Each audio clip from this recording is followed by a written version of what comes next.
still have hours to go with this precipitation as the powerful blizzard is right now sweeping across our region, leaving several inches of snow in its wake. Yeah, and more to come apparently. Right now the shore is really getting slammed. So let's check back in with CBS News Philadelphia's Brandon Goldner.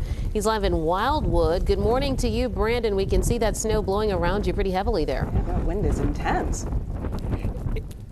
It really is, Natasha and Janelle. It's almost perfect timing that as soon as you all toss to me, the wind really picks up out here. And that's a huge part of this story, is just how gusty these winds are, especially if you have to drive in an emergency. It is rough out here, and that's why they have that travel ban in effect in New Jersey. Let's show you these street lights right now. You can really see just how windy it is with all this wind pushing up all this snow and pushing it all over the place. And that's definitely been a concern, especially when it comes to power outages. Some of these power lines swaying violently in the wind at points, with more than 10,000 outages according to Atlantic City Electric. Now, when you come out to look at your vehicles when the travel ban has been lifted, it'll be covered in snow. This is our live truck right here, and it is just icy right here. It's a little tough. You have to really push through to really get through to the surface of the roadway, surface of the vehicle. And then you obviously have the tires over here. That is deep covered in snow.